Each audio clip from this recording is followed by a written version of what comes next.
الحمدللہ والصلاة والسلام علی رسول اللہ اما بعد۔ محمد صلی اللہ علیہ وسلم کی آکرتی اور سوبھاؤ سے سمبندھت شرنکھلا کے آج کے کال کھنڈ میں ہم محمد صلی اللہ علیہ وسلم کی عبادت ارتھات بھکتی ایوم وندنا کے وشے میں چرچا کریں گے۔ عبداللہ پتر عباس رضی اللہ عنہما سے ورنت ہے کہ ایک رات وہ اپنی موسی میمونہ رضی اللہ عنہا کے پاس سوئے۔ بتلاتے ہیں کہ میں تکیہ کی چوڑائی میں سو گیا اور اللہ کے سندیشٹا صلی اللہ علیہ وسلم تکیہ کی لمبائی میں سوئے۔ اللہ کے سندیشٹا صلی اللہ علیہ وسلم سو گئے۔ جب رات آدھی گزر گئی یا اس سے کچھ پہلے کی بات ہوگی یا کچھ بعد کی بات ہوگی تو اللہ کے سندیشٹا صلی اللہ علیہ وآلہ وسلم جاگے اور اپنے شبھ مکھڑے سے آپ نیند کو پوچھنے لگے اور آپ نے سورہ آل عمران کی انتم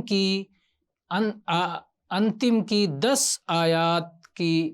تلاوت کی اور اس کے بعد میں آپ ایک مشکیزے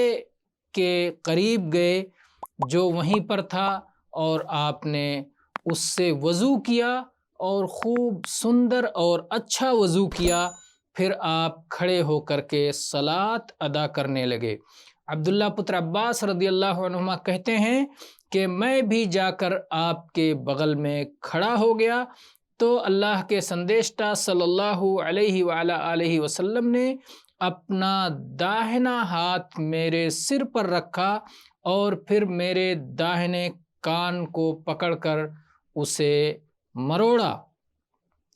گویا ایک طرح سے پیار کیا، اور پھر آپ صلی اللہ علیہ وسلم نے 2 رکعتیں صلاۃ پڑھی، پھر 2 رکعتیں پڑھی، پھر 2 رکعت پڑھی، پھر 2 رکعت پڑھی، پھر 2 رکعت پڑھی اور پھر 2 رکعت پڑھی۔ مان نامی راوی کا کہنا ہے کہ 6 بار ایسا کیا، یعنی کل 12 رکعت آپ نے پڑھی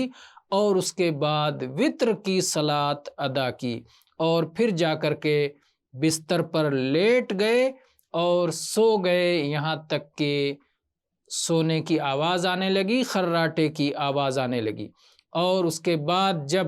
اذان دینے والا آیا اور اس نے آپ کو اذان کا سمے ہو جانے کی، اذان ہو جانے کی سوچنا دی تو آپ کھڑے ہوئے اور آپ نے 2 ہلکی پھلکی رکعتیں صلاۃ ادا کی اور اس کے بعد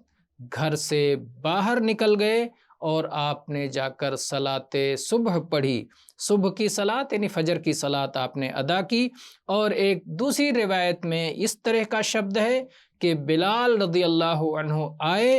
اور انہوں نے آپ کو صلاۃ کا سمے ہو جانے کی سوچنا دی تو آپ کھڑے ہوئے اور آپ نے صلاۃ ادا کی اور آپ نے وضو نہیں کیا۔ اس حدیث